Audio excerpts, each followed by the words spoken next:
En este episodio dejaremos las montañas y entraremos en las venas, una sustancia creada como medicina, convertida en condena, heroína, la droga del dolor, de la guerra y del olvido. Esto fue el lado oscuro del pasado. Suscríbete, porque la próxima historia no solo es más oscura, es más humana. Esta historia no comienza en un callejón oscuro, no comienza con jeringas, ni con crimen, ni con marginación. Comienza en hospitales limpios, con batas blancas, certificados oficiales y una promesa que sonaba perfecta en aliviar el dolor, sin consecuencias. Mucho antes de la heroína, la humanidad ya conocía al opio. Lo había usado para calmar dolores, inducir el sueño y escapar del sufrimiento. Pero también conocía su precio en dependencia, tolerancia, esclavitud, química. El opio funcionaba, pero era peligroso. A finales del siglo XIX, la medicina moderna tenía una obsesión: eliminar el dolor. El dolor era visto como un enemigo, no como una señal, y para vencerlo, se estaba dispuesto a correr riesgos que aún no se comprendían. La morfina fue celebrada como un milagro. Salvó a soldados, permitió cirugías, devolvió calma a cuerpos rotos. Pero pronto apareció la sombra a la adicción. Miles de pacientes quedaron atrapados, encadenados a una sustancia que había entrado a sus vidas con la aprobación del médico. La ciencia no se detuvo a preguntar si debía, solo preguntó si podía mejorarla, y si existiera una morfina más fuerte. Pero ¿sin adicción? Esa pregunta abrió la puerta a una de las peores tragedias modernas. En 1898, en un laboratorio de Alemania, una compañía farmacéutica respetada presentó al mundo una nueva sustancia. La llamaron heroína. El nombre no era casual. Venía de Erosian, fuerte, heroica, confiable. La heroína fue anunciada como no adictiva, más segura que la morfina, ideal para niños, ancianos y pacientes con tos crónica. Fue recetada con absoluta tranquilidad. El mundo confió. Al principio, todo parecía funcionar. El dolor desaparecía. La ansiedad se desvanecía. Los pacientes sonreían. Pero como tantas veces en la historia, el daño no fue inmediato, fue silencioso. La heroína entraba al cuerpo con una eficiencia brutal, más rápida, más intensa, más profunda que la morfina. El cerebro aprendía rápido, demasiado rápido. Lo que comenzó como alivio se convirtió en necesidad. El cuerpo ya no pedía salud, pedía sustancia. Y cuando no la recibía, llegaba el castigo en dolor, ansiedad, terror físico. Los médicos no entendían lo que estaba ocurriendo. Habían seguido el manual, habían confiado en la ciencia, pero los pacientes no mejoraban, empeoraban. Y la heroína fue retirada discretamente, sin disculpas, sin responsabilidad. Pero el daño ya estaba hecho en miles de cuerpos. Ya la conocían. La sustancia no desapareció. Solo cambió de manos. Lo que antes entregaba un médico, ahora lo entregaría un traficante. Y el control se perdió por completo. Estos no eran criminales, eran pacientes, personas comunes atrapadas por una sustancia que nunca debió existir fuera del laboratorio. La heroína había demostrado algo aterrador. El dolor humano es un negocio perfecto. Y cuando se monetiza el sufrimiento, nadie sale ileso. Las guerras del siglo XX no solo destruyeron ciudades, destruyeron cuerpos y sobre todo mentes. Nunca antes tantos jóvenes fueron enviados a matar tan lejos de casa, durante tanto tiempo, sin entender realmente por qué. No eran héroes de película, eran chicos, 18, 19, 20 años, sacados de sus hogares y lanzados a un infierno donde el miedo nunca dormía. La guerra duele incluso cuando no hay balas. Duelen los pies, duele el estómago vacío, duele la espera y duele la certeza de que mañana puede no existir.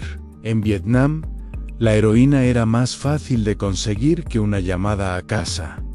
Era barata, pura, abundante y sobre todo estaba en todas partes. No se escondían, no se avergonzaban. Era parte del día a día, un escape colectivo en una guerra sin sentido. La aguja se convirtió en rutina antes de dormir, después de patrullar, antes de volver al infierno. Esto no era euforia, no era fiesta, era anestesia emocional, un botón de apagado para la mente. La guerra terminó, pero no para ellos. Los soldados regresaron con el cuerpo intacto y la mente rota. La sociedad no estaba preparada. No quería mirar, no quería entender, solo quería que el problema desapareciera. Pasaron de soldados a adictos, de símbolos patrióticos a vergüenzas incómodas. Ellos no volvieron solos. Trajeron la sustancia consigo, y con ellos, heroína entró definitivamente en Occidente. Las calles empezaron a llenarse de los mismos rostros que habían marchado uniformados, solo que ahora nadie los llamaba héroes. No hubo plan, no hubo ayuda real, solo castigo, solo cárceles, solo silencio. La demanda estaba creada, el mercado también. Solo faltaba alguien dispuesto a controlarlo. Y cuando el Estado se retira, otros ocupan su lugar. Cuando los gobiernos retroceden, alguien siempre avanza. La heroína ya estaba en las calles, la demanda existía. El dinero estaba esperando. Solo faltaban quienes supieran convertir el sufrimiento en sistema. Las mafias no aparecieron por accidente. No eran adictos desesperados. Eran empresarios del crimen fríos, metódicos, pacientes. Las estructuras ya existían. Tráfico de armas, contrabando, prostitución, la heroína solo fue el producto perfecto. Un cliente adicto no compara precios, no negocia. No se va, vuelve siempre. La amapola crecía lejos de las ciudades, en montañas, en regiones olvidadas, donde el Estado apenas existía. Campesinos pobres cultivaban para sobrevivir. Laboratorios clandestinos refinaban para enriquecer a otros. Desde Asia, la heroína cruzó fronteras invisibles. La llamada ruta balcánica se convirtió en la arteria del nuevo imperio. Nada de esto hubiera sido posible sin complicidad policías, militares, funcionarios. El sistema se dobló donde había dinero. Las mafias no vendían solo droga, vendían miedo, vendían obediencia, vendían silencio. La violencia no era impulsiva, era estratégica, un mensaje, un ejemplo. Para el sistema, el adicto no era una persona, era una fuente renovable de ingresos. Barrios enteros se transformaron, comercios cerraron, familias desaparecieron. La heroína no destruyó de golpe, lo hizo lentamente. La sociedad no vio víctimas, vio desechos. Y eso facilitó seguir mirando hacia otro lado. La heroína ya no era local, era global. Un flujo constante de dinero y muerte en las cárceles se llenaron. Las calles no se vaciaron. El negocio siguió intacto. Cada golpe policial era presentado como victoria, pero el mercado se regeneraba. A las rutas se heredaban. Los contactos también. El narco moderno había nacido. A adicción dejó de ser un efecto colateral. Se convirtió en la base del sistema. Producción en distribución en consumo en castigo y vuelta a empezar. La guerra contra las drogas no comenzó con balas. Comenzó con leyes, papeles firmados en escritorios elegantes, discursos cargados de moral, promesas de orden, limpieza y salvación. Que bastaba una ley para borrar siglos de consumo, ritual, evasión y dolor humano.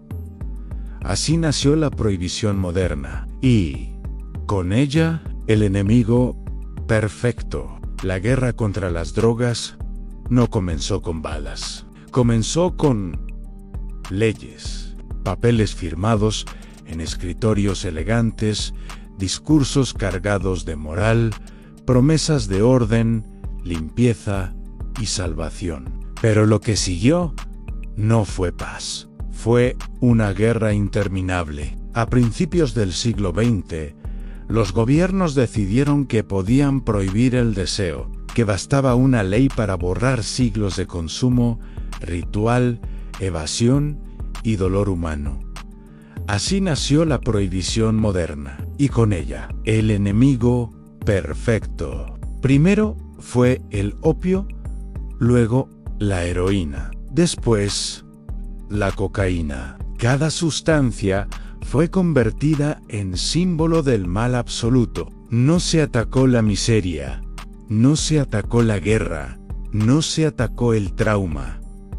Se atacó al consumidor. Las cárceles comenzaron a llenarse de pobres, soldados rotos, minorías olvidadas, jóvenes sin futuro. Las prisiones dejaron de ser lugares de rehabilitación. Se transformaron en universidades del crimen. Dentro de los muros se perfeccionaron rutas, se sellaron alianzas, se consolidaron cárteles. La droga no desapareció, se profesionalizó. Cada arresto era un ascenso para alguien más arriba. Cada capo capturado abría espacio a 10 nuevos aspirantes. La guerra contra las drogas empezó a alimentarse de sí misma. Militarización y sangre.